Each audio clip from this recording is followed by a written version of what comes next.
আজকে এমন একটি প্রেক্ষাপট যে রাষ্ট্রীয় অবস্থা বেশি ভালো না, সামাজিক অবস্থা যে ভালো এমনও নয়। সমাজে আজকে বহু মানুষ অনাহারে আছে, অনেক মানুষ আছে কাজবাজ নেই, আর্থিক সংকট। রাষ্ট্রের পরিস্থিতি অতটা ভালো নাই। আল্লাহ তাআলা আমাদেরকে দুনিয়াতে পাঠাইছেন একে অপরের গীবাত শিকায়েত করার জন্য নয়, বিভিন্ন গুনাহের ভিতরে লিপ্ত হবার জন্য আল্লাহ তাআলা দুনিয়াতে পাঠান নাই। আল্লাহ তাআলা দুনিয়াতে পাঠাইছেন শুধু ইবাদতের জন্য। আজকে সমাজের মানুষ ইবাদতের ভিতরে তো নাই। কার দোষ কি আছে, দোষ না থাকলেও দোষ বানাইয়া চাপাই দিতে হবে, অন্যের সম্পদ ঠকাই খাইতে হবে, অন্যের পকেট মার করতে হবে,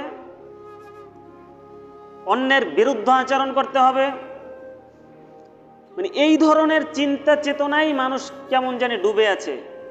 সারাক্ষণ টিভির সামনে বসে থাকা, সারাক্ষণ গান বাজনার ভিতরে থাকা, নামাজ না পড়া, রোজা না রাখা, সদকা না দেওয়া, সুদের ভিতরে লিপ্ত, মানে যত আইটেমের গুনাহ আছে সমস্ত গুনাহগুলো কে ধরে রাখছে? মুসলিম জাতি।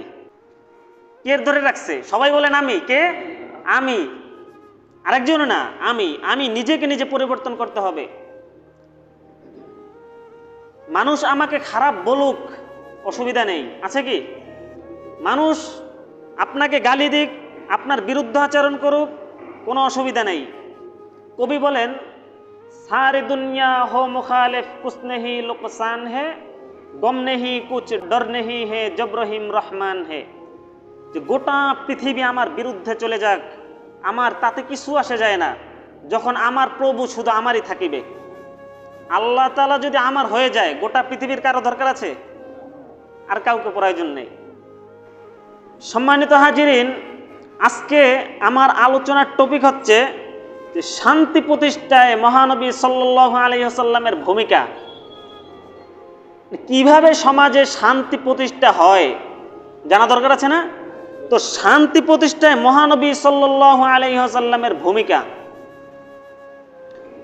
আজ থেকে প্রায় 1500 বছর পূর্বে আরব ভূখণ্ডে ছিল এক জাহিলিয়াতের ছড়াছড়ি। চুরি, ছিনতাই, রাহজানি ছিল তাদের জীবিকা উপার্জনের মাধ্যম। কন্যা সন্তান জন্মগ্রহণ ছিল এক অশুভ লক্ষণ।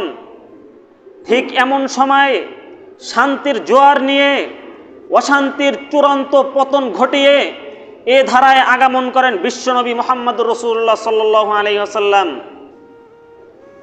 রাসূল সাল্লাল্লাহু আলাইহি ওয়াসাল্লাম যখন শিশুকাল পাড়ি দিয়ে নবযৌবনে পদার্পণ করলেন, তখন সমাজের এই বিভৎস অবস্থা থেকে ভাবতে লাগলেন কিভাবে সমাজে শান্তি প্রতিষ্ঠা করা যায়। তাই আল্লাহর নবী যোগ দিলেন হিলফুল উলুমের কার্যক্রমে, শান্তি প্রতিষ্ঠা হিলফুল উলুমের কার্যক্রমে। সেখানে তাদের কর্মসূচি ছিল কিভাবে সমাজে শান্তি প্রতিষ্ঠা করা যায়, কিভাবে সমাজের অশান্তি দূর করা যায়, গরিব অসহায়দের সাহায্য করা, মানুষের সম্পদ রক্ষা করা। রসুলের বয়স যখন 35-এর কোটায় চলে যায়, তখন আরব ভূখণ্ডে হজরে আসওয়াদ স্থাপন নিয়ে এক রক্তক্ষয়ী যুদ্ধের সূত্রপাতের উপক্রম হয়েছিল। সেই যুদ্ধের পরিসমাপ্তি ঘটিয়ে আল্লাহর নবী এক শান্তির সুবাতাস ছড়িয়েছিলেন। যখন সমাজে নারীদের বেঁচে থাকার অধিকার ছিল না, আল্লাহর নবী কোরআন থেকে ঘোষণা করেন, ওয়ালাহুন্না মিসলুল্লাযী আলাইহিন্না বিল মারুফ। এই ঘোষণা করে আল্লাহর নবী নারীদের বেঁচে থাকার অধিকার নিশ্চিত করেন।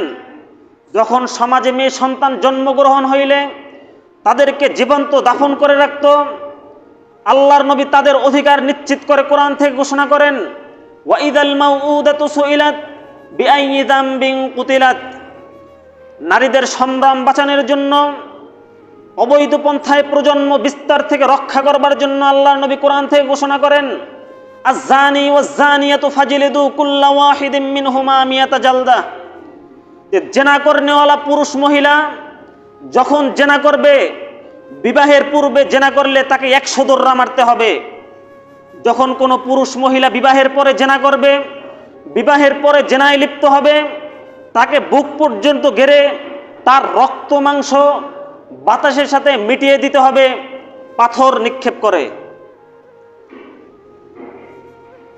চুরি ছিনতাই রাহজানিকে বন্ধ করতে আল্লাহর নবী কোরআন থেকে ঘোষণা করেন, আস-সারিকু ওয়াস-সারিকাতু ফাকতাউ আইদিয়াহুমা জাযাআম বিমা কাসাবা নাকালাম মিনাল্লাহ।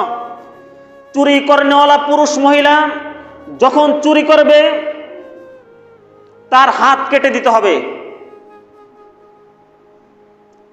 আল্লাহর নবী অর্থনৈতিক উন্নয়নের জন্য কোরআন থেকে ঘোষণা করেন, ইয়ামহাকুল্লাহুর রিবা ওয়া ইউরবিস সাদাকাত। সাদাকা মানুষকে উন্নত করে, সুদ মানুষকে ধ্বংস করে। গোটা পৃথিবীতে আমি আজকে চ্যালেঞ্জ দিয়ে বলবো, গোটা পৃথিবীতে যত মানুষ আছে, গোটা পৃথিবীতে যত মানুষ সুদের ভিতরে লিপ্ত, কোন মানুষ শান্তিতে নেই, একথা আমি চ্যালেঞ্জ দিয়ে বলতে পারবো। তার অভাব কোনোদিন দূর হবে না, কোনোদিন হয় নাই, হবেও না। আল্লাহ তাআলা বলেছেন, ইয়ামহাকুল্লাহুর রিবা ওয়া ইউরবিস সাদাকাত। সুদ ধ্বংস হবে। সুদ কি ধ্বংস হবে? কে বলেছেন? সকলে কথা বলে না। কে বলেছেন?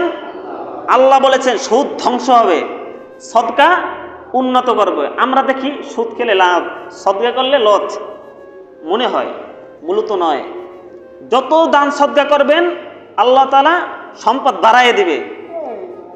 এদেশে হাজারো মানুষ লোনের ভিতরে লিপ্ত, মাসে মাসে সপ্তাহে সপ্তাহে কিস্তি দেয় তারা। আমি চ্যালেঞ্জ দিয়ে বলতে পারবো কোনো ঘরে শান্তি নেই। লোনের টাকা দিয়ে আপনি বিল্ডিং করেছেন, জীবনে কোনোদিন শান্তি আসবে না, এ কথাই ঠিক। আল্লাহ তাআলা বলেছে ধ্বংস হয়ে যাবে। এই জন্য আজকে থেকে আমরা প্রতিজ্ঞা করব, জীবনে কোনোদিন সুদে লিপ্ত হব না, জীবনে কোনোদিন সুদে লিপ্ত হব না। আমরা যারা সুদ খেয়েছি, সুদে লিপ্ত হয়েছি, আমরা তওবা করব। কি করব? তওবা করব।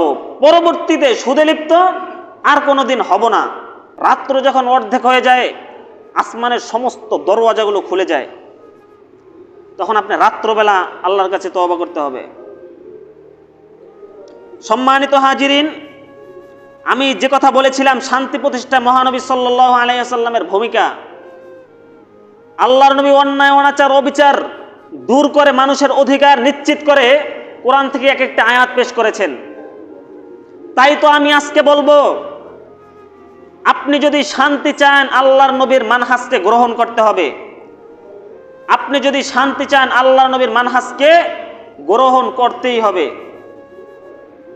আল্লাহর নবী মাদিনা সনদ নামক যে সংবিধান দুনিয়াতে রেখে গেছেন, সেই সংবিধানকে মাইনাস করে অন্য কোনো ব্যক্তিত্ব করা সংবিধান দ্বারা সমাজে কখনো শান্তি প্রতিষ্ঠা করা সম্ভব নয়।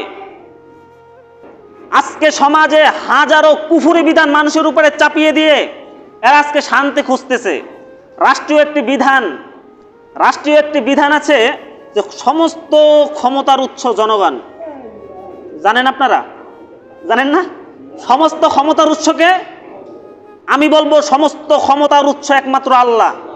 এবার দুইটা দল হয়ে যাবে, আজকে হক এবং বাতিল পার্থক্য হয়ে যাবে ইনশাআল্লাহ। রাষ্ট্রীয় আইন সমস্ত ক্ষমতার উৎস জনগণ, এর পক্ষে কে আছে? হাত জাগান। নাই একজনও। সমস্ত ক্ষমতার উৎস একমাত্র আল্লাহ, এর পক্ষে ইন্নাকা আলা কুল্লি শাইইন কাদির। সমস্ত ক্ষমতার মালিক একমাত্র কে? আল্লাহ তাআলা পরিষ্কার জানিয়ে দিয়েছেন সমস্ত ক্ষমতার মালিক একমাত্র আল্লাহ। কিন্তু রাষ্ট্রীয় যে আইনটা আছে সমস্ত ক্ষমতার উৎস জনগণ, এই আইনটা কি সঠিক না ভুল? এই আইনটা বাস্তবেই ভুল।